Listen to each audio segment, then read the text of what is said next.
The Italian astronomer Galileo once wrote that the great book of the universe stands continually open to our gaze. But it cannot be understood unless one first learns to comprehend the language in which it is written.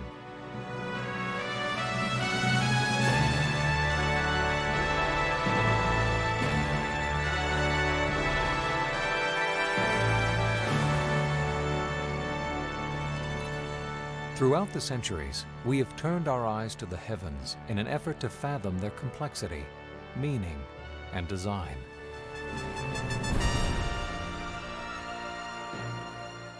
It is a timeless quest for discovery, and today it is enhanced by the most sophisticated instruments ever devised.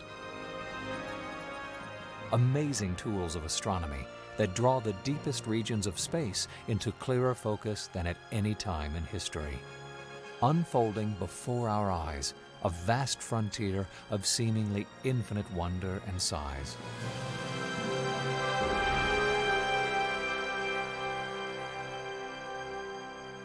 During the next few moments, we will continue our search to understand both the mysteries of the universe and our significance within it, as we venture to the most distant corners of creation.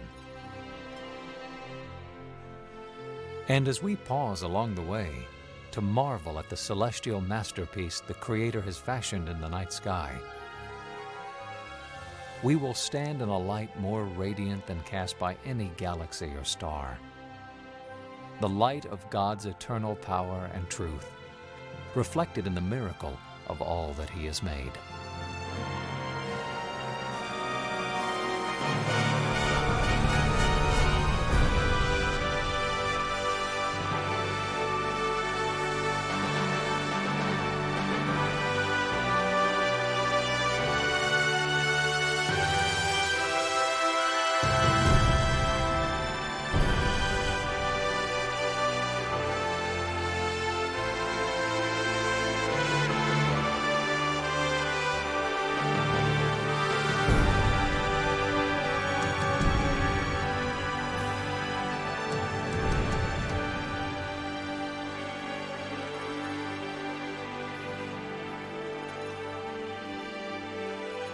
In all of history, this has to be the greatest time ever to be an astronomer, because the pace of discovery just keeps accelerating. The answers to so many questions we could have only dreamed of knowing in the past now actually seem within our reach.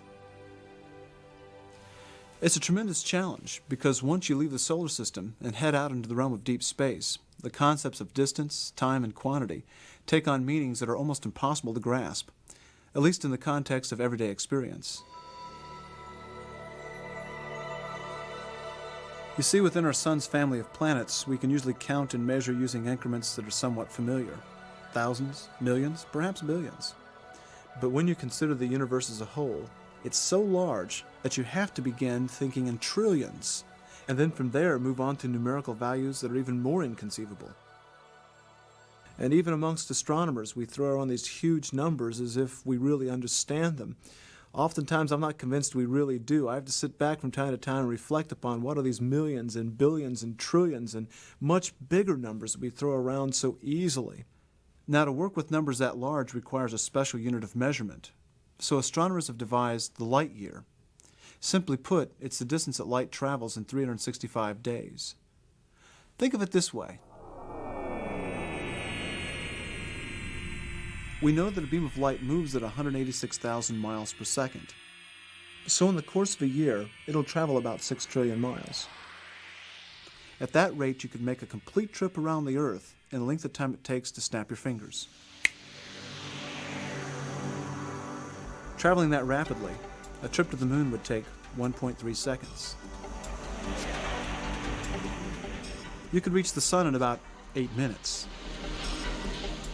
And the nearest star outside the solar system, Alpha Centauri, would require a journey of a little over 4 years.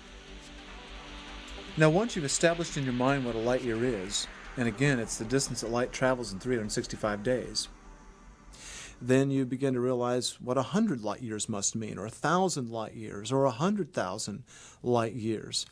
And you would lose that entirely if you talked about miles in every one of those cases.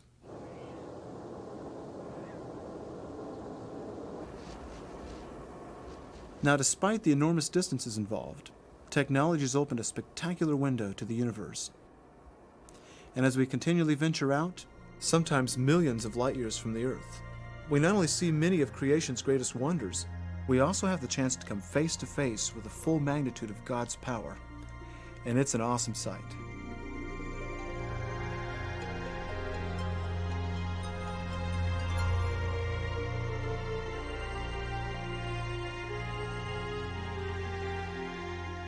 Though its dimensions are enormous, our solar system actually measures about 1/1000th of a single light year in diameter, and is in reality only a pinpoint on one arm of the Milky Way galaxy. A cosmic ocean of perhaps 200 billion stars.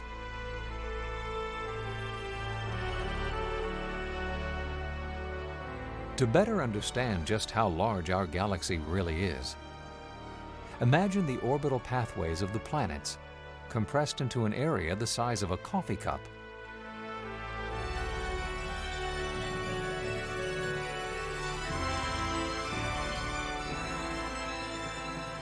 Within the parameters of this dramatically reduced scale, the Milky Way would still engulf the entire North American continent. Our solar system is located here, on the outskirts of the galaxy, about 25,000 light-years from its center.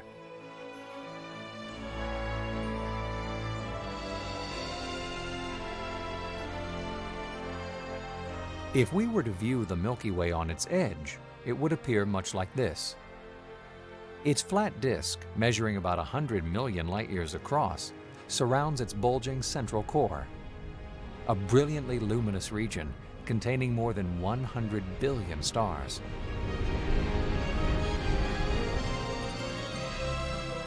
Branching from this radiant hub, majestic arms comprised of gas, dust, and stars rotate like a carousel at speeds that can exceed 9,000 miles a minute.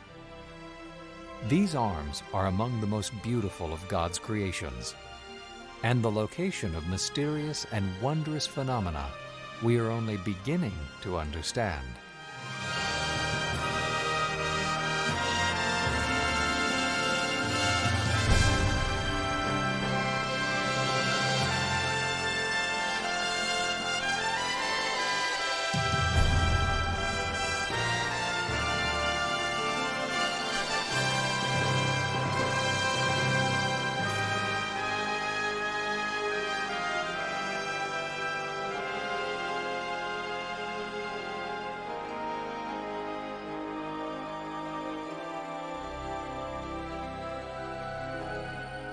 Scattered throughout the Milky Way, magnificent regions called nebulae move among the stars.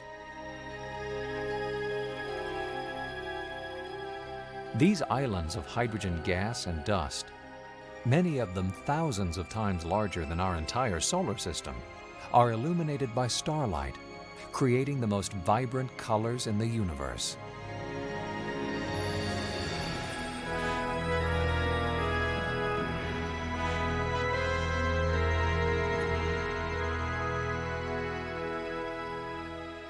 Some of these nebulae, including the breathtaking Eagle, may possibly be stellar nurseries, locations where new stars are born.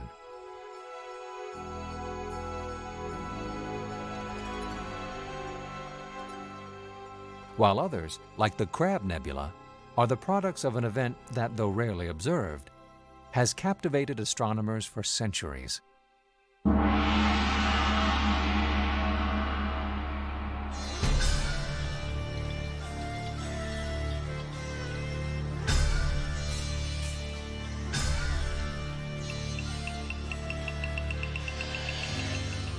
In July of 1054 AD, Chinese astronomers first viewed and recorded the appearance of a spectacular new celestial body. They called it a guest star, and for 23 days it blazed as the brightest object in the heavens, except for the sun. Though they didn't realize it at the time, those ancient observers were witnesses to the violent death of a star more than 6,500 light-years away.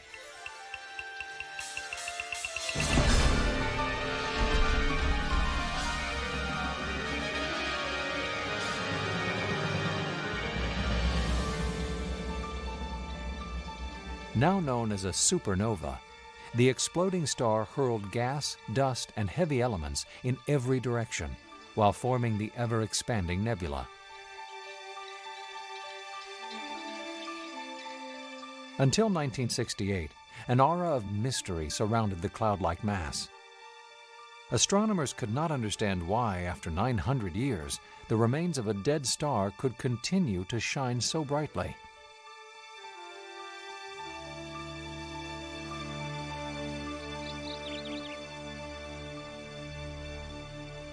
Finally, the answer was uncovered at the National Radio Observatory in Green Bank, West Virginia.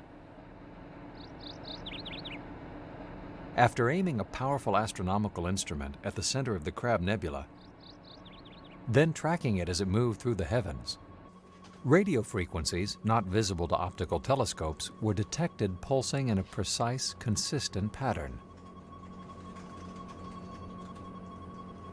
The source of these unusual transmissions would prove to be one of the most fascinating celestial bodies ever discovered.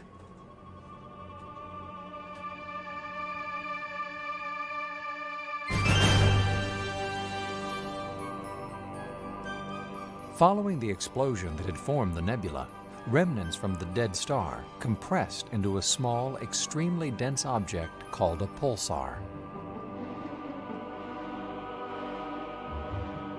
Measuring less than 20 miles in diameter, the pulsar spun rapidly on its axis while generating an invisible shaft of ultraviolet energy that swept through space much like the beam from a lighthouse.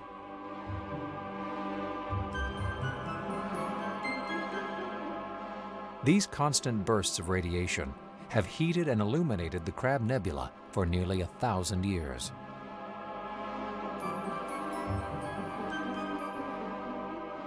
Shortly after its discovery, this sequence of photographs provided a direct view of the pulsar, flashing within the great cloud of gas and dust.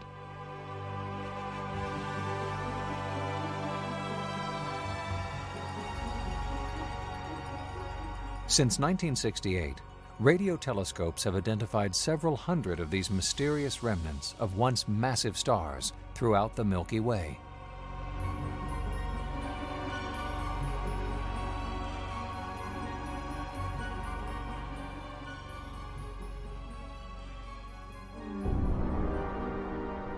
The death of a star can produce another, even stranger phenomenon. When a star at least 5 times the size of the Sun finally burns out its fuel supply,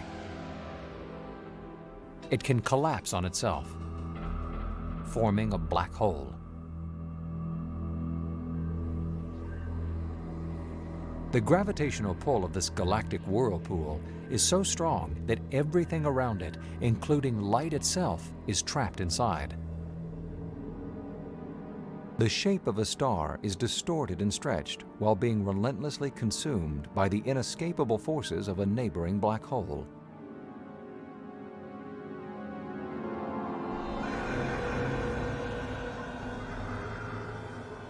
It has been speculated that the center of the Milky Way may contain a black hole with a mass and gravitational pull millions of times greater than our own Sun.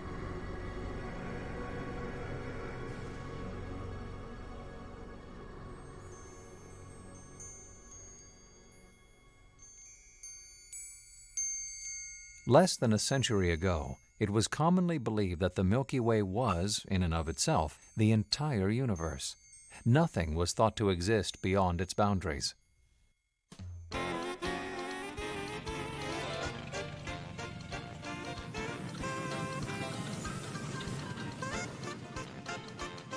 Then, in 1924, high above Los Angeles at the Mount Wilson Observatory, a discovery was made that would dramatically alter the world's perception of the cosmos.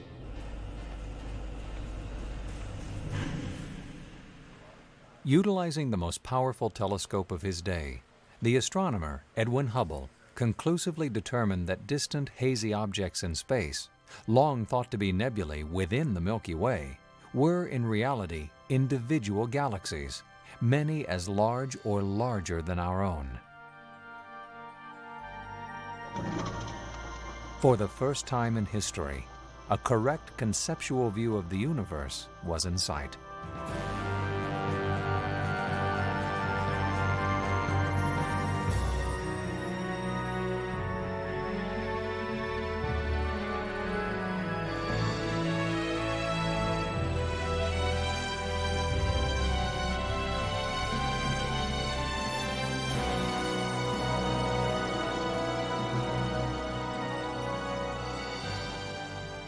Edwin Hubble had opened a window to a cosmos inconceivably large and filled with countless galaxies, richly diverse in their sizes and shapes.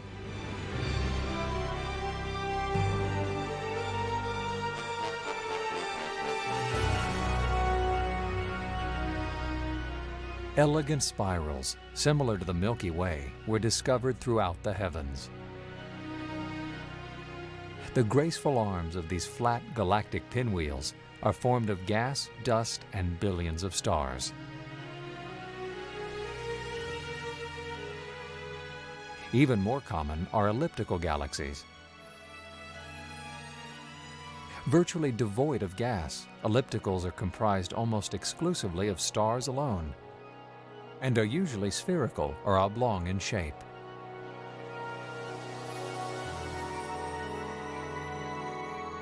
While smaller, irregular galaxies take on a variety of eccentric forms. About 2% of all known galaxies are classified as irregular. Many of them are satellites of more massive spirals and ellipticals.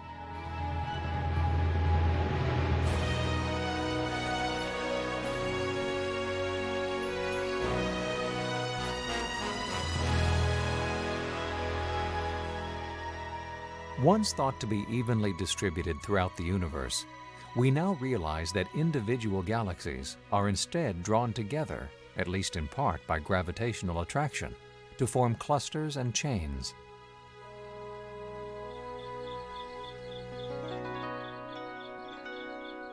It has been said that a penny held at arm's length toward the constellation Coma Berenices will block from view a cluster of more than 1,000 galaxies.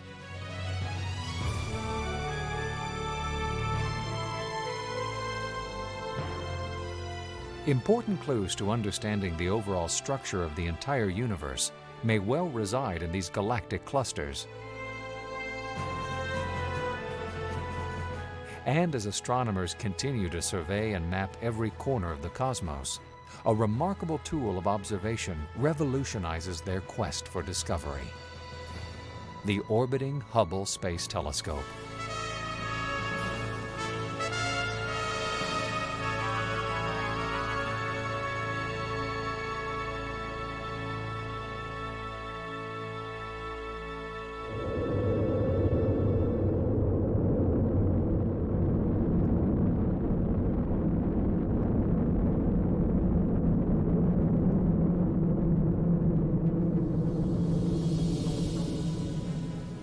Named in honor of the renowned astronomer, the Hubble telescope captured the attention of the world during its spectacular repair mission in December of 1993. Tally-ho on Hubble there, Houston. Houston, Endeavour has a firm handshake with Mr. Hubble's telescope. We're taking some great pictures with that. A team of astronauts aboard the space shuttle Endeavour adjusted and fine-tuned the complex instrument while improving the focusing ability of its optical systems. Since then, the orbiting telescope has more than fulfilled the dreams of astronomers throughout the world. Outstanding.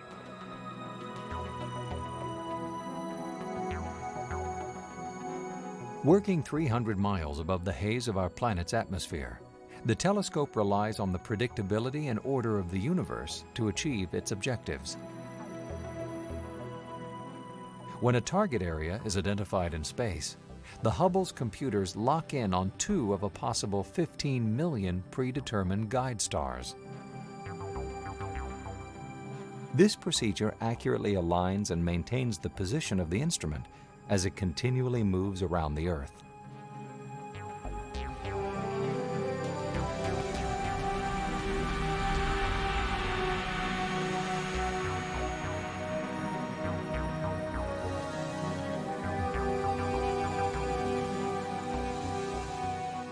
The superb clarity and detail of the Hubble photographs have already established the telescope as one of the most significant astronomical tools of all time, reshaping our view of virtually every aspect of the cosmos.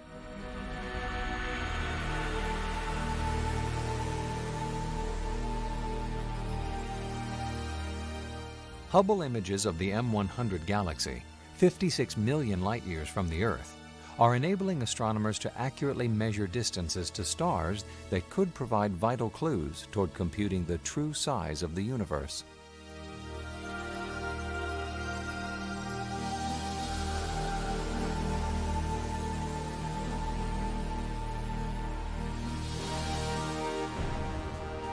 The volatile star Eta Carina. Scientists now have a clear picture of a colossal eruption that ejected fragments of the star far into space at speeds exceeding 2 million miles an hour.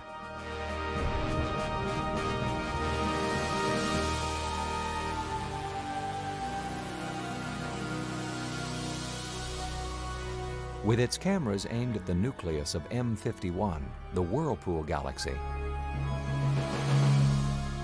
this photograph of a mysterious silhouette on the galactic core is believed to be a direct glimpse of a massive black hole.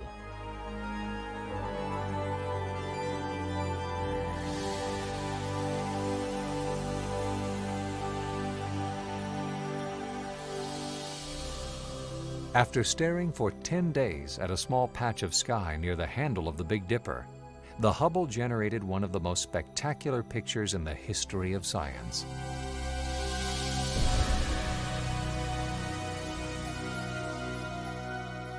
At least 1,500 galaxies, many only 1/4 billionth as bright as the dimmest light the human eye can see, were revealed in a single breathtaking panorama. Within a pinpoint of sky, the size of the area blocked by a grain of sand held at arm's length, the scope of galactic diversity and distribution was showcased as never before.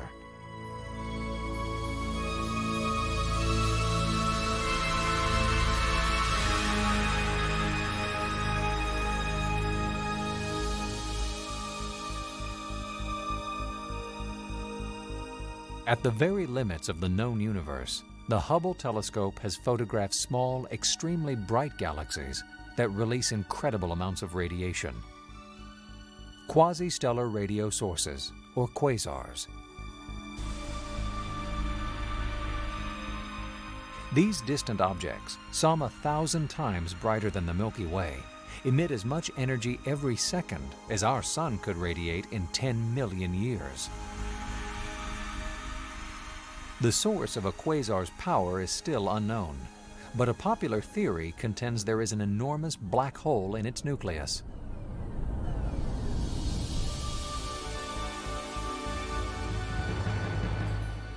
The quasar's gravitational field is strong enough to attract a neighboring galaxy, and in the process, it pulls off huge quantities of stars and gas.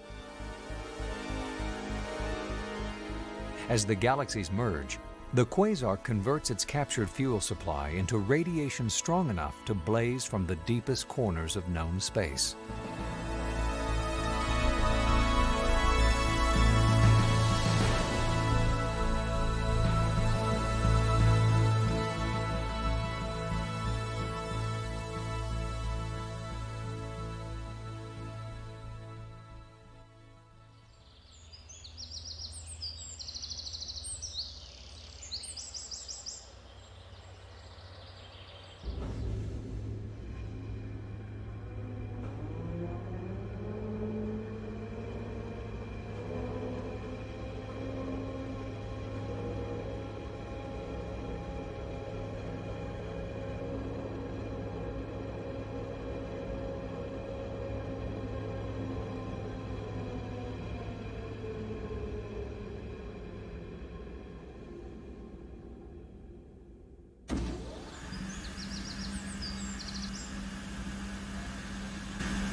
From the vantage point of a mountaintop observatory, the heavens are an open volume waiting to be read.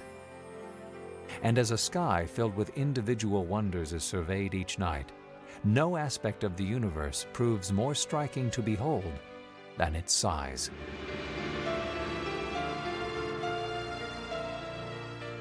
Throughout the Old Testament, a recurring phrase is used to describe God's shaping of the cosmos.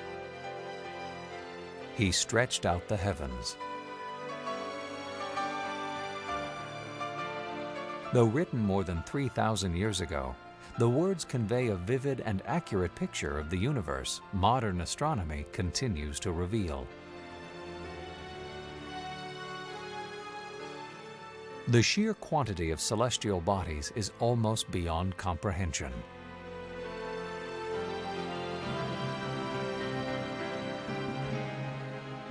Though estimates continue to rise, it is believed there are at least 100 billion individual galaxies in the universe, many of them comprised of 200 billion stars or more.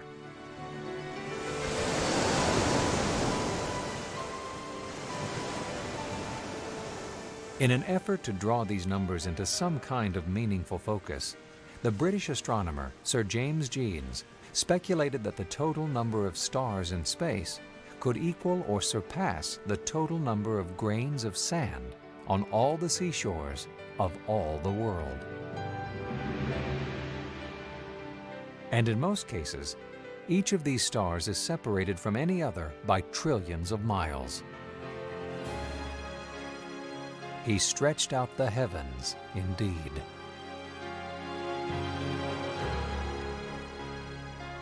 But how large really is the universe? There is no way to measure precisely, but some perspective can be drawn by using the imagination to survey its boundaries of distance and time.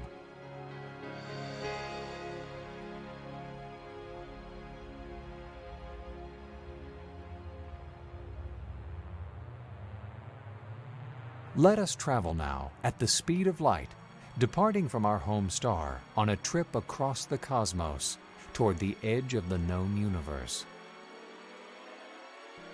Our imaginary journey begins at midnight on January 1st, when we prepare to launch into space at the speed of 186,000 miles per second. We quickly pass the orbits of Mercury, Venus, and span the 93 million miles that separate the Earth from the Sun in just 8 minutes 19 seconds. We continue on, passing Mars,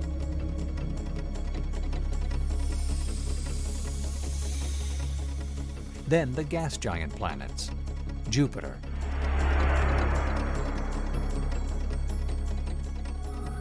Saturn, Uranus, Neptune. Finally, after 5 hours and 31 minutes, we race past Pluto and its companion moon. Our journey has taken us more than 3.5 billion miles to the outer limits of our solar system. And it's still January 1st.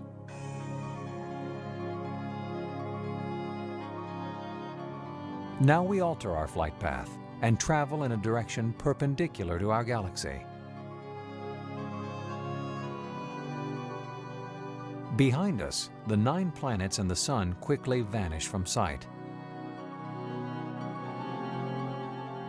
The emptiness of space is broken only by the light of stars so distant they do not yet appear to move.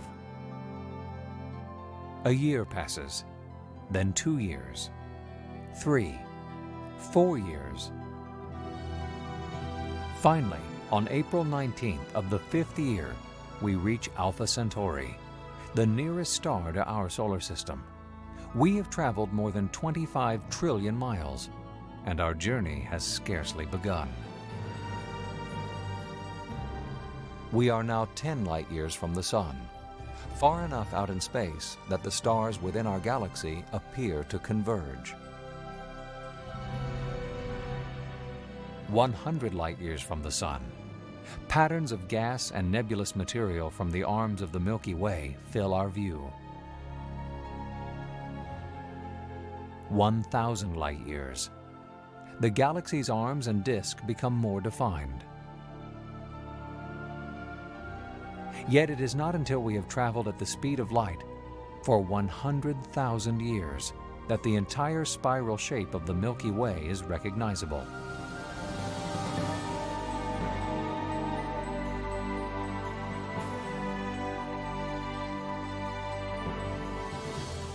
From here on, each point of light we see is no longer an individual star, but an entire galaxy composed of billions of stars.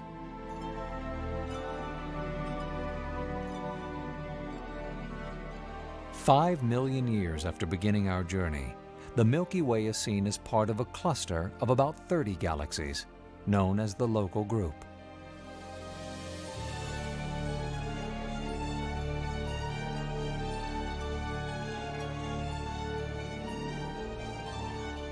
"50 million light-years out, we encounter the large Virgo cluster, containing more than 2,000 galaxies.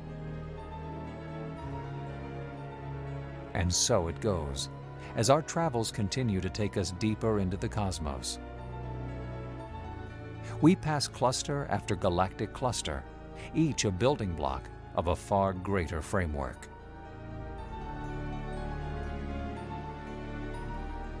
A billion years pass.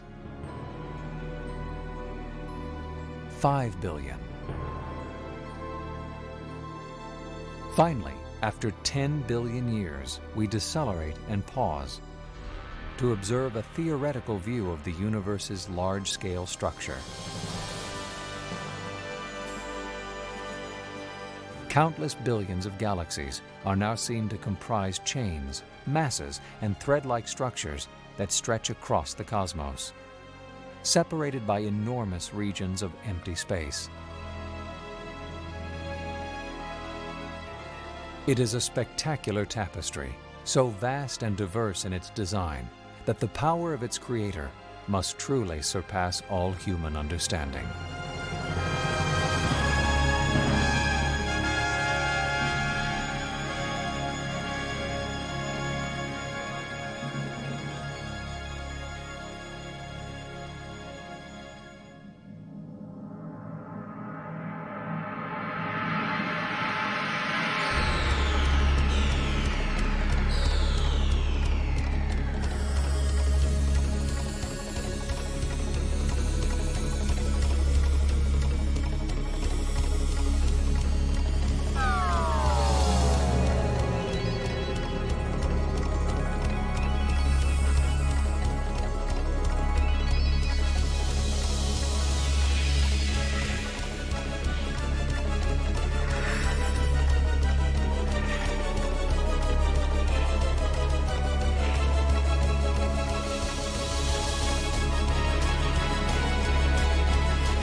From the perspective of size alone, I guess that you could say as human beings, we appear to be little more than microbes, living on a speck of cosmic dust we call the Earth.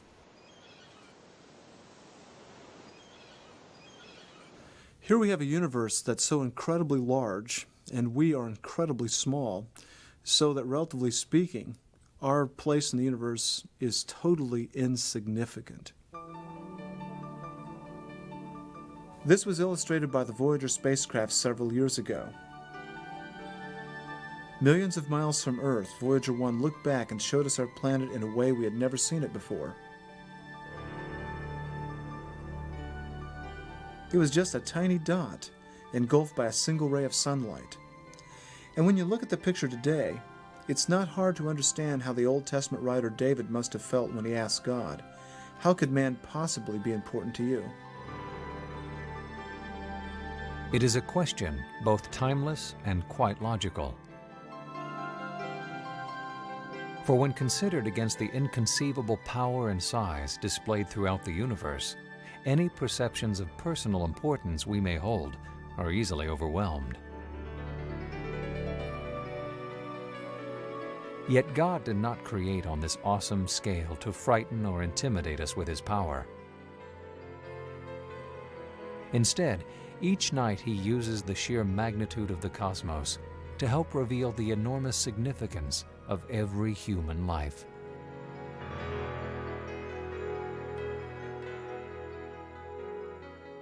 We're told in the book of Psalms in the Old Testament, again of the Bible, that the heavens declare the glory of God. We're not told anywhere else that any other part of nature specifically does that as clearly as the heavens do.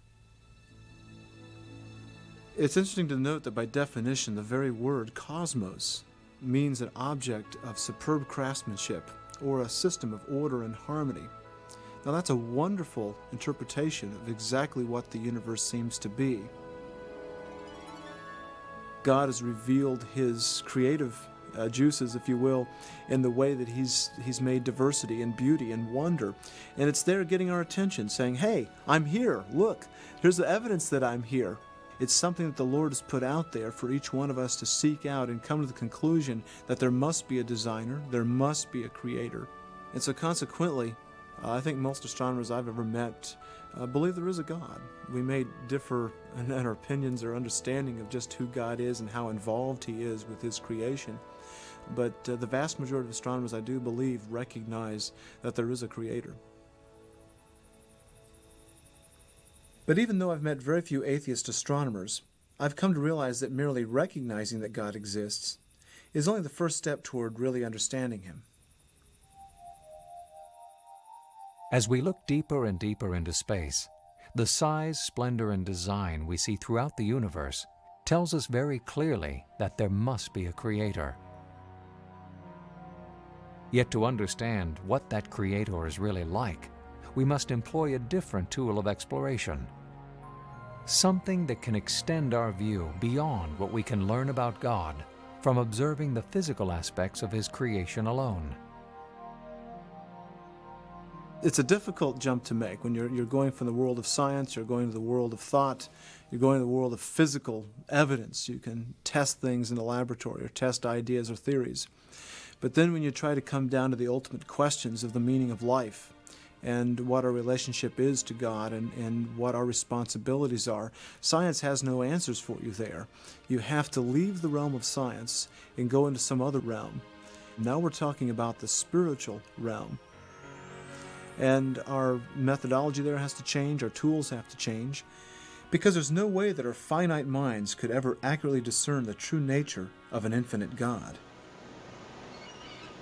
To do that, we needed something beyond our own intellect or experience. So God revealed Himself to us in the form of His Word, the Bible. Opening a Bible is an experience in some ways comparable to turning a telescope toward the night sky. For like a precisely crafted lens or mirror, the Bible clarifies and expands our understanding, not of planets and galaxies, but of the God who made them. Anyone who reads its pages can begin to discern the deepest feelings and thoughts of the Creator of the universe. And as we look beyond the realities of His unmistakable existence and power, we come face to face with a personal, loving God who reaches out to each of us with His promises of forgiveness, hope, and eternal life.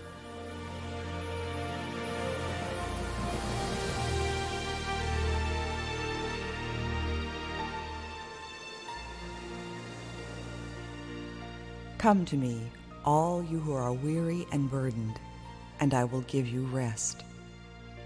For I am the Lord your God, who says, do not fear, for I am with you. I will strengthen you and help you.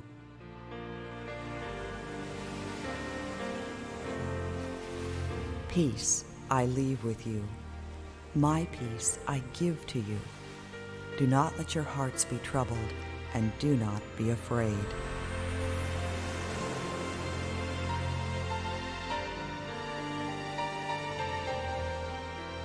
In this world you will have trouble, but take heart. I have overcome the world.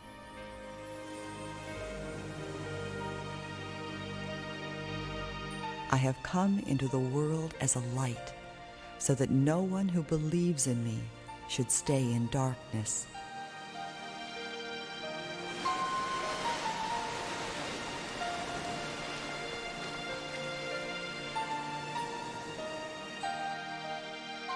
Truly I say to you, he who believes in me has eternal life.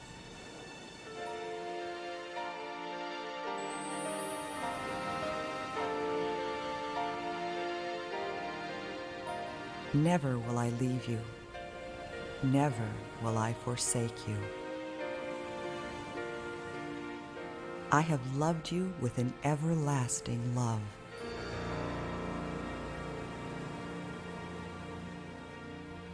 God loves us and cares about us very deeply. The Bible very clearly tells us that.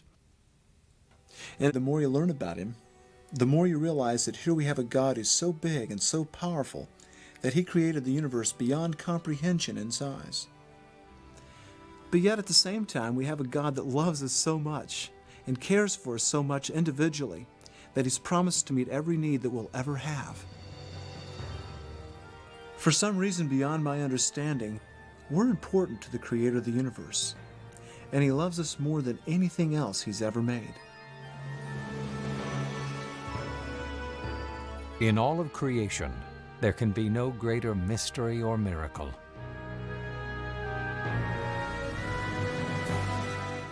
Though we inhabit a mere speck of a planet, we are the supreme focus of the Creator's attention and care. And as we explore God's celestial masterpiece during the decades to come, new discoveries will undoubtedly enhance our understanding. For we are privileged to see more clearly into space than ever before. And with every stunning glimpse, the universe will continue to reflect both the grandeur of God's creative power and the matchless significance we hold in His eyes.